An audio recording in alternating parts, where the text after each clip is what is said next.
Shalom and welcome to another in our series of podcasts from Temple Beth a dynamic center for conservative Judaism in Los Angeles. This is a recording of a Rosh Hashanah sermon by Rabbi-Cantor Hilary Chorny. In the summer of 2021, the President of Israel, Isaac Herzog, publicly denounced a new form of terrorism. Leaders across the Israeli political spectrum shouted in agreement, from Naftali Bennett to Yair Lapid, who called this new scourge, quote, a shameful surrender to anti-Semitism. The source of consternation was, of course, ice cream. Ben & Jerry's announced that they would end sales of our ice cream in occupied Palestinian territories.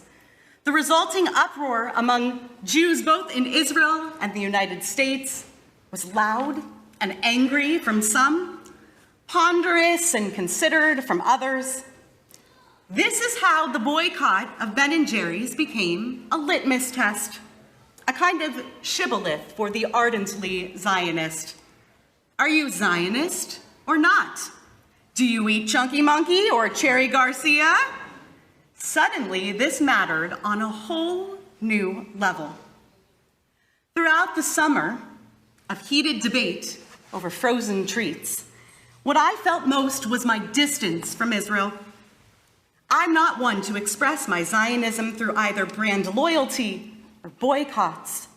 I longed to return to the frenetic, holy streets of Israel. When the Cantor's Assembly planned a summer 2022 mission to Israel, I was actually the first to sign up. Surely, I thought, being back in Israel will remind me of the really important arguments, like access to the gender egalitarian platform at the Western Wall, or whether the best hummus is from Afi while lounging in light cotton wear. So as I watched Josh climb the hill back to our van, where he planned to trade his shorts for our hired driver's pants, I thought, wow, they really know how to set a tone for serious business. Dress codes are mechanisms for democratization. There is something powerful about the egalitarian nature of standards and norms. That notion is baked into our tradition with the principle al tifrosh min hatzibur, that one shouldn't separate themselves from the community. Maimonides wrote that this principle is about binding one's fate to the fate of the community.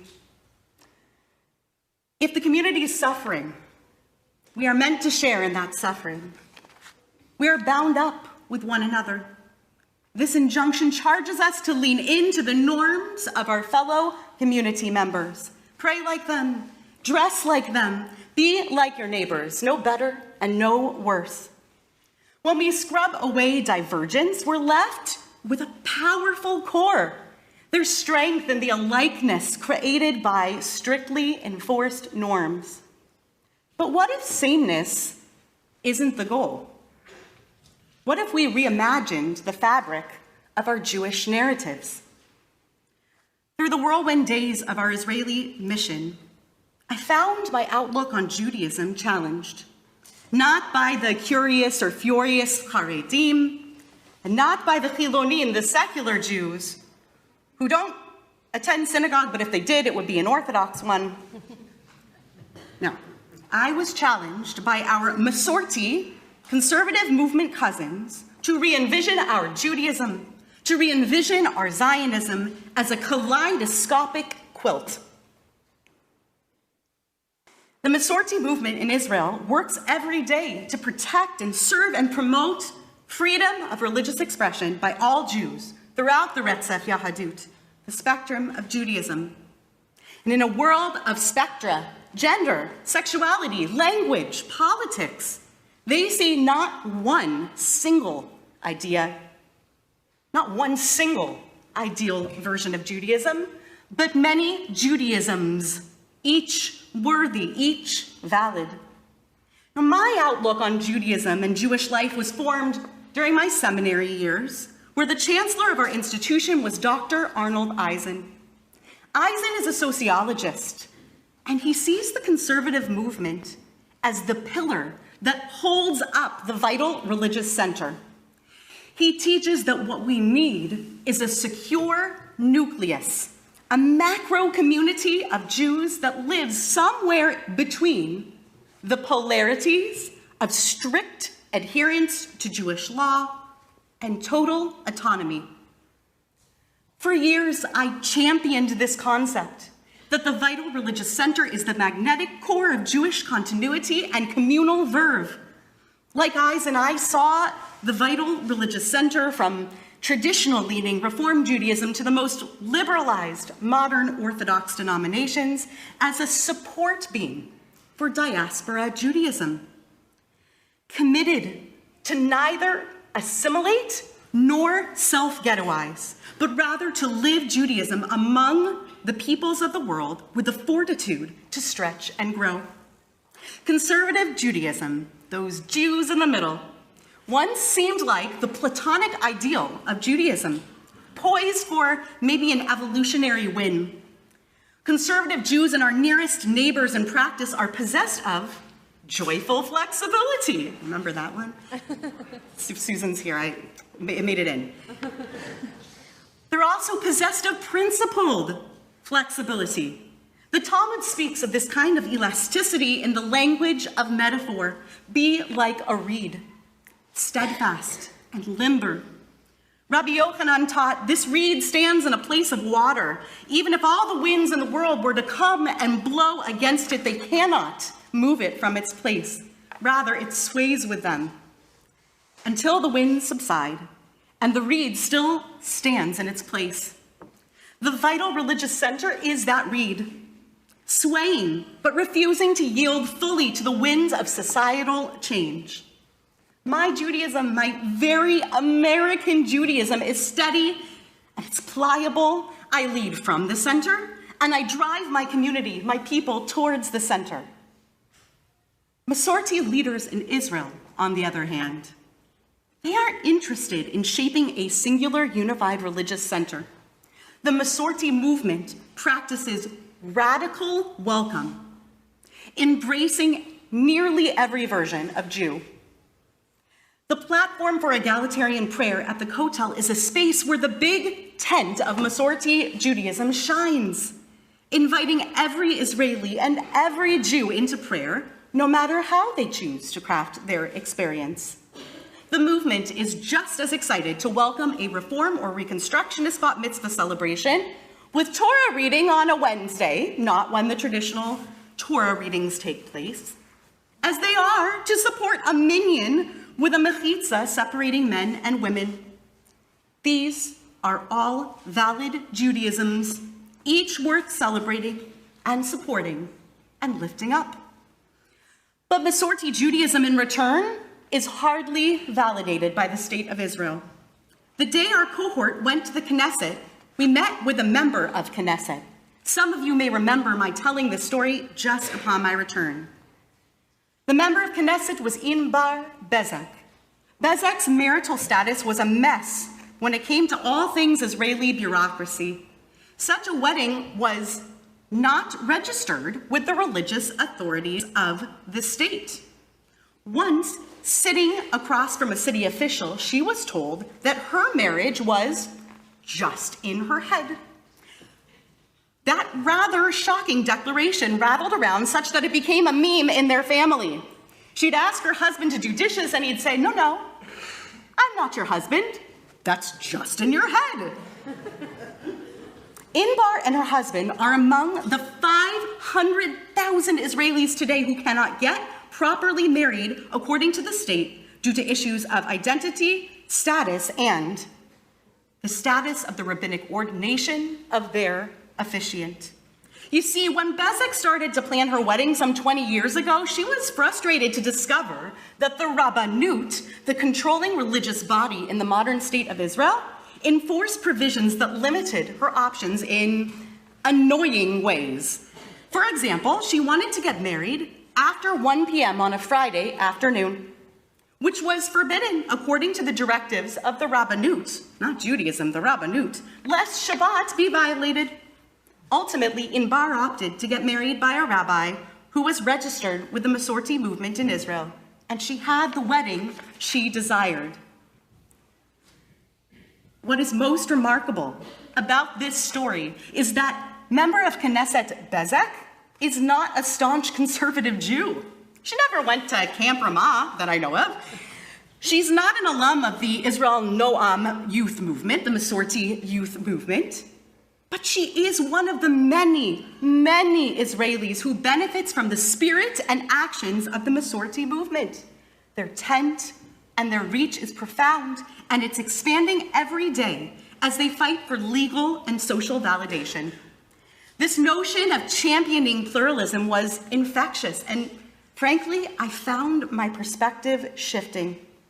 The Vital Religious Center isn't strong because of its carefully crafted and utterly nuanced approach to Judaism. We're not Goldilocks, the Jews who found the comfiest compromise. Quite the opposite.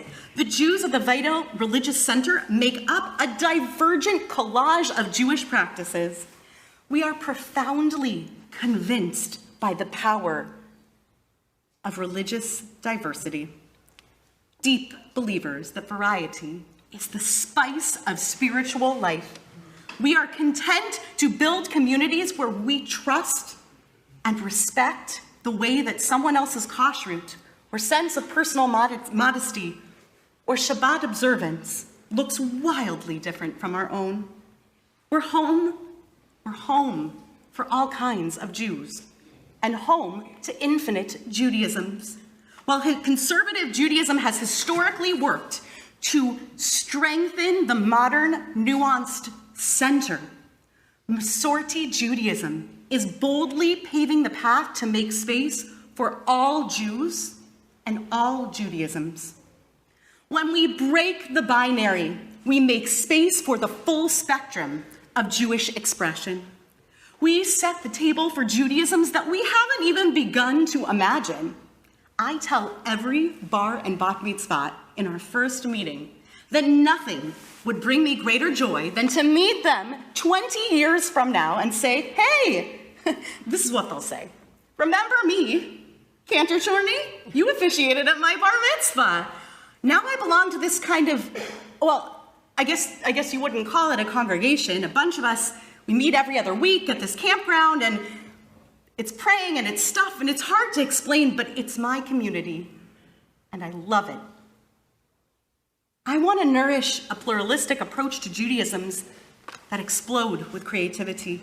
Not just American Judaisms and Israeli Judaisms, but variations and streams that suit the spiritual needs of young Jews that haven't yet come into their own. This is our task in every generation, to accept our inherited traditions, to examine them with all due respect, and to coax new forms and rituals and ideas onto the religious spectrum. I have great hope, because in this era, we're breaking down binaries all over the place in favor of a spectral approach, a spectrum of genders, a spectrum of ethnicity, a spectrum of political affiliations. We're witnessing a generation that advocates for self-definition and autonomy of identity. All of us are wading through the murky, sometimes very complicated, sometimes illuminating sea of shifting language. Do I say autistic teen or teen with autism? Does the city of Los Angeles face a challenge involving the homeless or the unhoused? The answer for one person may not match the next. Is that exhausting? Yes. The American linguist John McWhorter wrote about the dilemma of ever-shifting language in an opinion piece for the New York Times this past summer. He said, "Remember, too, the euphemism treadmill described by Harvard University psychology professor Steven Pinker, who explained in a 1994 Times opinion essay, quote, 'People invent new polite words to refer to emotionally laden or distasteful things, but the euphemism becomes tainted by association, and the new one that must be found acquires its own negative connotations.'"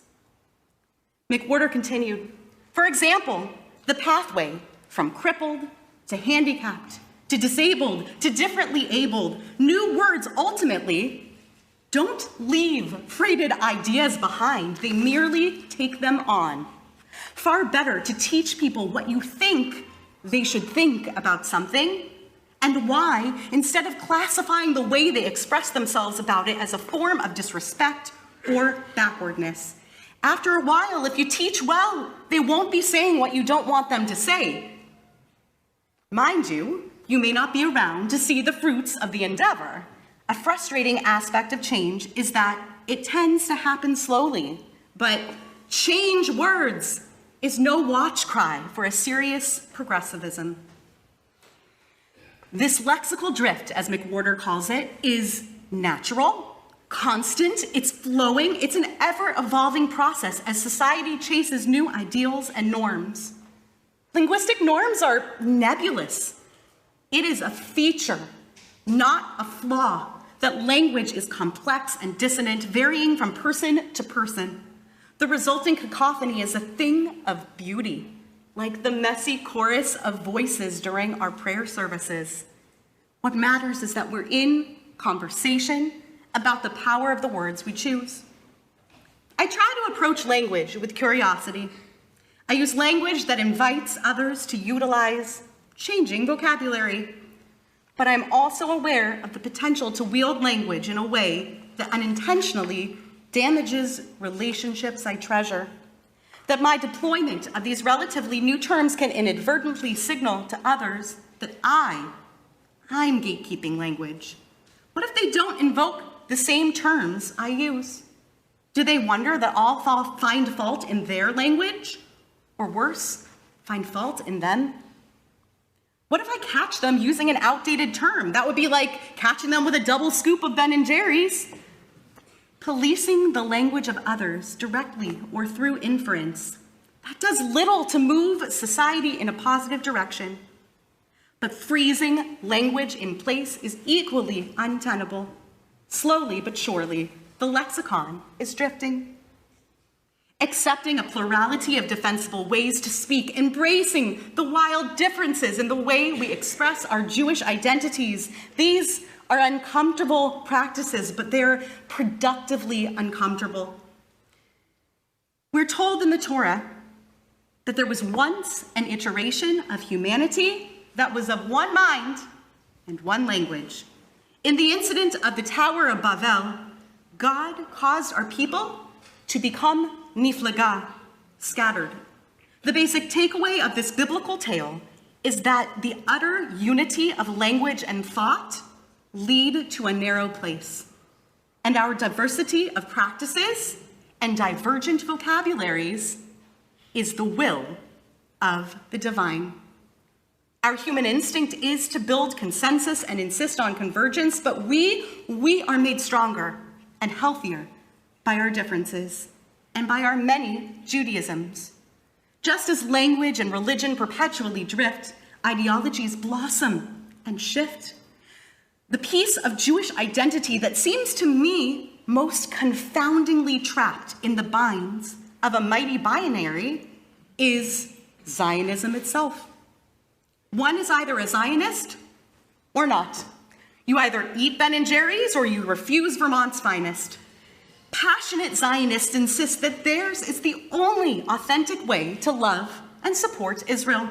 And in doing so, they act as gatekeepers for righteous nationalism. And anything to the right or the left of their outlook is not kosher Zionism. Those who see Israel as an aggressor or an oppressor, on the other hand, brandish the term Zionist as an insult, or worse, defamation of character. Does it matter to an anti-Zionist whether I support Stand With Us or New Israel Fund? Does it even matter to the vehement critic of Israel whether I went on a single birthright trip or whether I'm on the path to making Aliyah? And the very places where non-binary identity grows and thrives today, like college campuses where a fluid conception of gender and ethnicity generally flourishes, that is where the binary notion of Zionism is confoundingly stuck in place. Our challenge is to spread the idea that there is more than one way to be, and there is more than one way to be Zionist. For Jews and other insiders, a plurality of Zionisms, a choice of ways in to love of Israel, offers an invitation into the conversation on Israel and how to help her to be the best version of a Jewish homeland possible, rather than writing someone out of the story because they express their Zionism differently than we do. And as for Israel's critics, we can teach them that perhaps the Zionism that they don't believe in is the Zionism that I don't believe in, that we don't believe in. Divergent streams of Zionism go back, way back, to the very first Zionist Congress. They too had sacred arguments about the best ways to show love and devotion to the project of a new Jewish homeland.